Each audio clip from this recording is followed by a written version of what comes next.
For years, even decades really, I've sworn that my wife and I would pick up and leave California, that we would go to greener pastures where our Bible believing conservative worldview would be accepted, would be even embraced.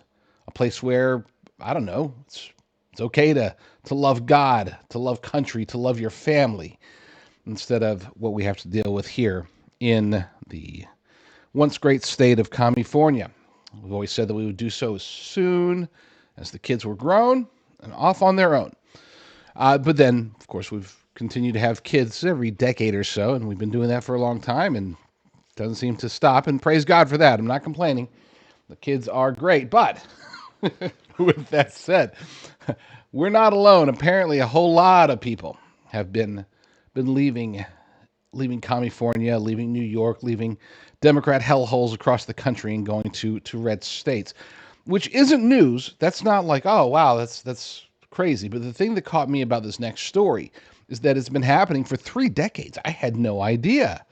I would have, if you'd asked me when did the blue state exodus start, I would have said probably during the Obama years. Okay, probably during, right around the time when maybe Gavin Newsom really started destroying San Francisco and the state of California, and then, of course, the entire state of California as governor itself. But no, it's been happening for a long time. This article, which we have over at conservativeplaylist.com, IRS data reveals mass exodus from Democrat-run blue states over the past 3 decades. In a clear testament to the impact of progressive policies, IRS data has unveiled a significant migration of millions from blue states to red states over the last 30 years.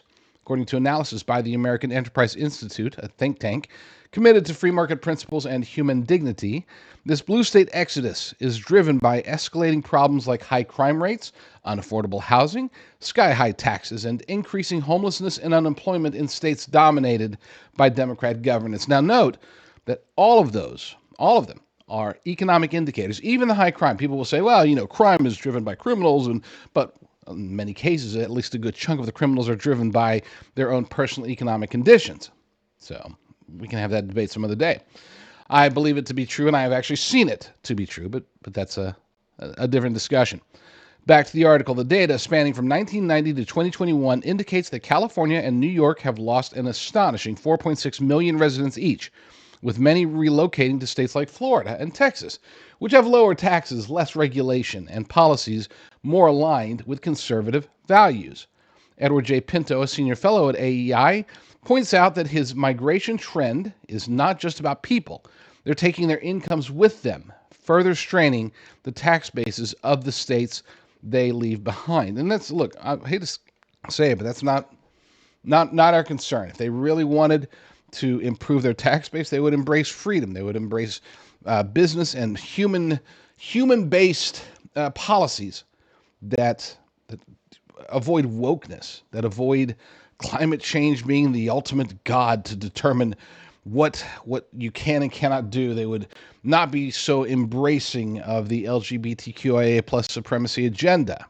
They would say, hey, this is what we can do to make the state better by making businesses and people better. And as a result, the state will get better. It's not difficult. But again, this isn't news. I think most everybody knew that. I wanted to do this story to offer not even a warning, really a threat. If you're leaving these blue states, if you're going to Florida or Texas or Utah or wherever, and you're thinking that you're going to bring your progressive ideas with you, don't. Just stay in California. I'll be here. You can still argue with me, and I'll be happy to have a debate about why you're so wrong.